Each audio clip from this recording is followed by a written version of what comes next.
سیرت امام مسلم رحمہ اللہ تعالی۔ بلا شبہ تعریف و شکر کا حقدار اللہ تعالی ہے۔ ہم اسی کی تعریف اور شکر ادا کرتے ہیں اور اسی سے مدد چاہتے ہیں اور اسی سے بخشش کے طالب ہیں، اور ہم اللہ تعالی سے اپنے نفوس کی شرارتوں اور اپنے برے اعمال سے پناہ چاہتے ہیں۔ جسے اللہ ہدایت سے نوازے اسے کوئی گمراہ نہیں کر سکتا، اور جسے وہ راہ راست پر چلنے کی توفیق نہ دے اسے کوئی راہ راست پر نہیں چلا سکتا۔ اور میں شہادت دیتا ہوں کہ اللہ کے سوا کوئی لائق بندگی اور اطاعت نہیں ہے، وہ یکتا ہے، اس کا کوئی ساجھی نہیں ہے، اور میں گواہی دیتا ہوں محمد صلی اللہ علیہ وسلم اس کے بندے اور رسول ہیں۔ اے ایمان والو، اللہ سے ڈرو جیسے اس سے ڈرنے کا حق ہے، اور تمہیں موت نہ آئے مگر اس حال میں کہ تم فرما بردار ہو۔ سورہ آل عمران آیت نمبر 102۔ اے لوگو، اپنے اس رب سے ڈرتے رہو جس نے تمہیں ایک جان سے پیدا کیا اور اسی سے اس کا جوڑا بنایا، اور ان دونوں سے بہت سے مرد اور عورتیں پھیلا دی، اور اس اللہ سے ڈرو یعنی اس کی حدود کی پابندی کرو جس کا واسطہ دے کر تم ایک دوسرے سے مانگتے ہو، اور رشتہ داروں کے بارے میں خبردار رہو یعنی رشتہ داری کو نہ توڑو، بلا شبہ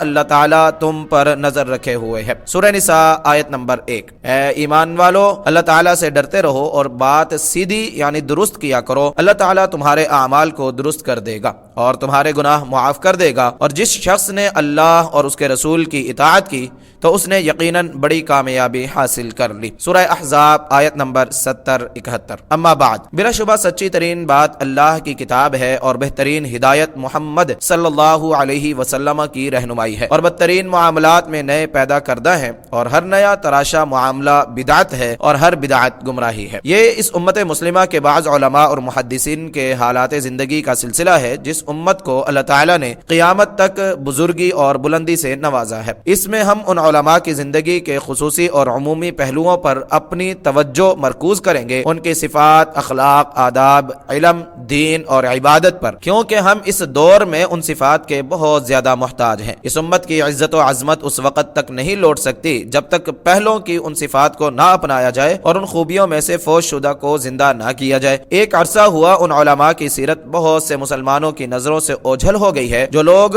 اس دین کی طرف منسوب نہیں ان کا کیا نام لینا۔ حیرت زدہ لوگوں کی رہنمائی کرنے والی مشعل بجھ گئی ہے، امت اس کی منتظر ہے جو اسے روشن کرے تاکہ راستہ روشن ہو، کیونکہ لوگ باتیں سن کر اکتا چکے ہیں۔ سب یہ چاہتے ہیں یہ دین اس طرح وقوع پذیر ہو جیسے کہ وہ ان علماء اور ان کے پیروکار مسلمانوں کے ہاں قائم تھا۔ اس طرح ثابت تھا کہ ان کے دلوں اور عقلوں میں رچ بس گیا تھا اور ان کے گوشت اور پٹھوں میں سرایت کر گیا تھا۔ ان کی جانیں اللہ کے لیے تھیں اور ان کی حرکات و سکنات اللہ کے لیے تھیں۔ اگر وہ بولتے تو ان کا بولنا اللہ کے لیے ہوتا، اور اگر وہ چپ رہتے تو ان کا سکوت اللہ کے لیے ہوتا۔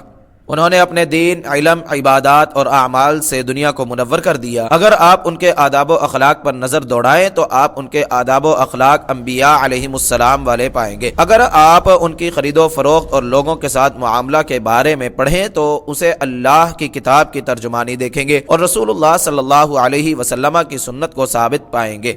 ان لوگوں کا تذکرہ دلوں کو نرم کرتا ہے اور معطل اعضاء کو اللہ کی طرف حرکت کرنے پر بھڑکاتا ہے کہ اللہ کی طرف حرکت کریں تاکہ ان نیک لوگوں کے قافلہ کو پالیں۔ دیکھیے اور غور کیجئے تاکہ مخلد بن حسین سے سیکھ سکیں۔ وہ نیک لوگوں کے کسی اخلاق کا تذکرہ کرتے ہوئے کہتے ہیں، لا تعرضنا بذکرنا فی ذکرہم لیس الصحیح اذا مشا کالمقعد۔ حلیۃ الاولیاء جلد نمبر 8 صفحہ نمبر 266۔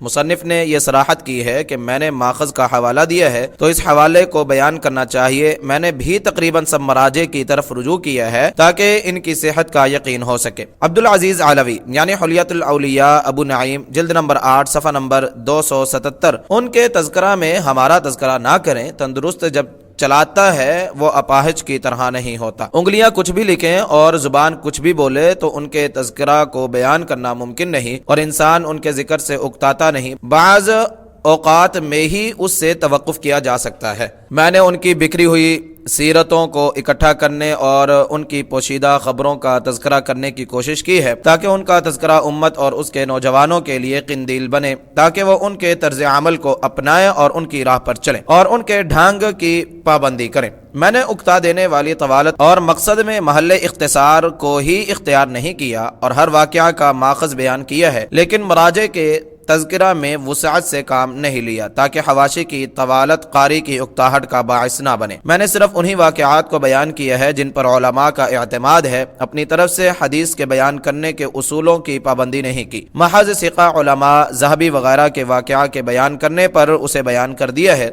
اور جس میں ناپسندیدگی یعنی نکارت تھی یا اسے اہل علم محقق علماء نے رد کر دیا ہے، اسے چھوڑ دیا ہے۔ اللہ ہی سے مدد مطلوب ہے۔ اللہ تعالیٰ سے درخواست ہے کہ وہ ان واقعات کو سود مند بنائے اور امت کے نوجوانوں کو ہر خیر و فلاح کی بصیرت بخشے۔ تحریر کنندہ صلاح الدین علی عبد الموجود رحمہ اللہ، مترجم عبد العزیز احمد اللہ علوی، صدر مدرس جامعہ سلفیہ فیصل آباد۔